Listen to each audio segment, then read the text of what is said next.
Hey guys, and welcome back to another Battlefront 2 video. Now in today's video guys, I want to go over my thoughts and speculations of what could be coming when Scarif returns in Battlefront 2 in March.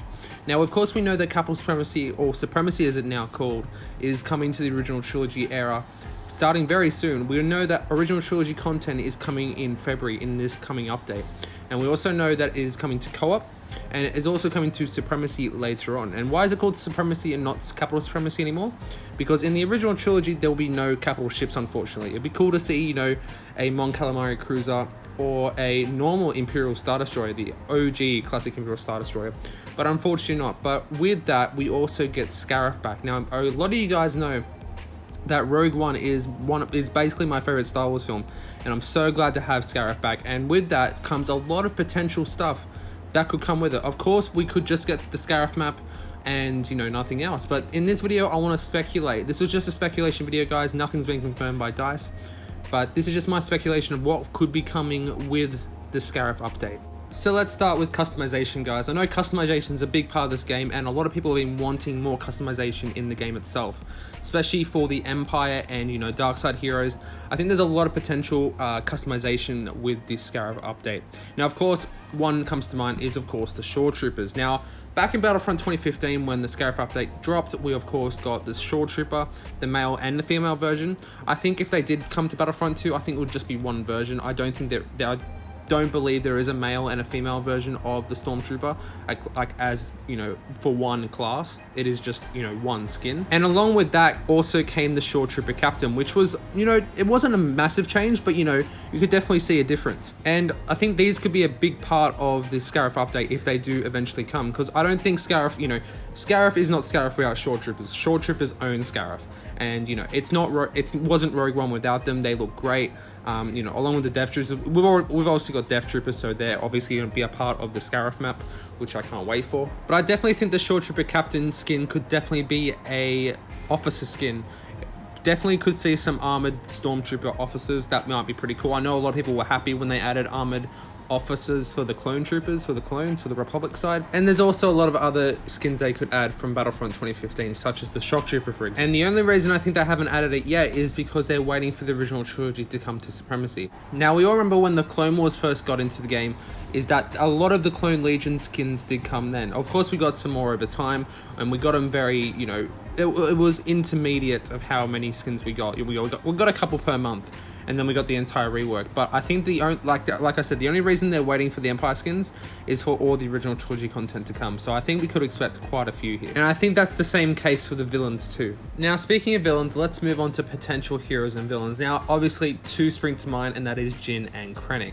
Now, obviously, if they were to come to the game, that would be amazing. I don't know if they will be. Like I said, this is all just speculation, guys. But I think once they actually came to Battlefront 2015, a lot of people were, a bit umming and ahhing, like, why can't we get actual other heroes, like possible Clone Wars heroes? Of course, there was no Clone Wars in that game, but you know what I mean. There was people just waiting, like, who are these characters that we've never heard about? And they quickly became fan favorites. Jyn was actually my favorite hero in Battlefront 2015, and that's all to do with her blaster, the A180. And I think a blaster like that could actually potentially turn the game upside down, like especially with Krennic as well.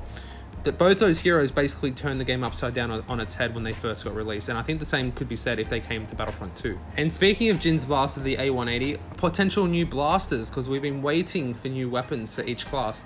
New weapons, different, that have different abilities, just like Jyn's A180. Because I remember that was in the game as well for Battlefront 2015, and that was my favorite weapon to use. So it's a bit up in the air, guys. What do you guys think? Do you think that all this could come true? Obviously, we're at least going to get Scarif, and we could obviously get nothing else. I would be completely fine with that. But I believe it would be such a missed opportunity if they didn't add more with this update. So now that we've talked about the potential of heroes coming to the game, let's talk about reinforcements. Now, these I can definitely see coming to the game. Original trilogy reinforcements. We've been waiting for these, obviously. A lot of people have been speculating what they could be, such as Bothan Spies, Imperial Royal Guards, and etc. Obviously, we already have the Death Troopers from Rogue One.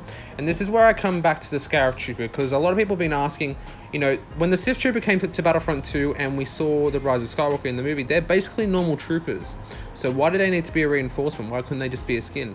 Now, there's a way they could do this for Rogue One is that, or at least for the Scarif update, is that they could actually make shore troopers into actual reinforcements, which I think could actually work.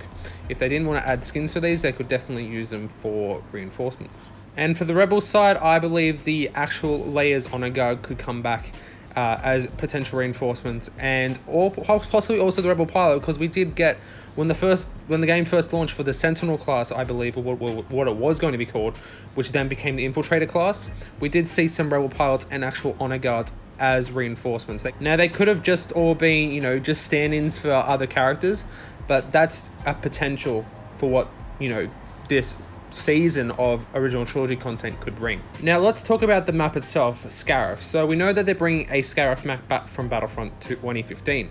So we know that there's 3 Scarif maps. We have the Scarif Jungle, the Scarif Beach, and Landing Pad 13. Now a lot of people thought that Landing Pad 13 could be the one that's coming over, but I and a couple of other YouTubers at the moment kind of lean towards Scarif Beach because it is such a big map. It looks the right size for Supremacy, as well as having command posts in basically good objective zones. With the Scarif Jungle map, you had very lush jungle. Obviously, it's the Scarif Jungle, but it was very enclosed, not good for Supremacy gameplay. Good for close quarters action, but I don't think for a large game mode like this, that would work very well. And then we also have the Landing Pad 13, which was not a big map. It was definitely a little smaller than Scarif Beach, but I think Scarif Beach actually just works a lot better in my opinion. Now, what vehicles can we see on this map? So obviously we didn't have many vehicles in the Rogue One DLC. The only ones I can really think of is possibly an AT-AT Walker, possibly be able to shoot from the back, because obviously there were AT-ATs on Scarif as well as AT-ACTs, but AT-ATs are probably a possibility, as well as the U-Wing gunship. Of course, the U-Wings were a massive part of the battle. I could definitely see them coming. TIE Strikers were also in the game as a power-up. Now they could make their way back. Really, guys, the possibilities are almost endless, and it's a really good opportunity to bring this stuff in. Make a lot of people happy, because a lot of people have been wanting original trilogy content for some time. Give us, you know, a good amount of content, and, you know, people will be happy. So what does this mean for the future of Battlefront 2? Obviously, we know that Scarif was a fan favorite and it's being ported over from Battlefront 2015, and people have been requesting it for quite a long time now. Obviously, they ported over some maps from Battlefront 2015, such as Jabba's Palace, the Administrator's Palace as well for Bespin on HEV and Hero Showdown. But, you know, now that they're bringing in these big maps, it gives me hope for the future that might actually bring in some more maps, such as, you know, a lot of fan favorites. Bespin was for the Walker Assault map. Now someone's actually made a concept art of all the command posts that could go on that map, and I just think that Battlefront 2015 has a lot of good maps that could actually use a lot of use in this game. A lot of my favorite maps from the last game, I think a lot better than this game. The Hoth map, for example, Jakku, is one I just wish, the Graveyard of Giants map, I wish was in this game. I think that could work really well. But yes, that is the end of the video, guys. I hope you guys enjoyed it. Let me know your thoughts and comments in the comment section below, guys. Let's see what you guys are thinking. What do you guys want to bring to Battlefront 2, as well as what do you think is going to come in the Scarif update? Do you think it's just going to be Scarif, or do you think there's going to be more to it than meets the eye? But yes, let me know in the comment section below, guys, and let's get a discussion going. But thank you guys so very much for watching. If you guys enjoyed, don't forget to leave a like, comment, share, and subscribe for more Star Wars Battlefront 2 content. Again, thank you guys so very much for watching, and as always, may the Force be with you all, always.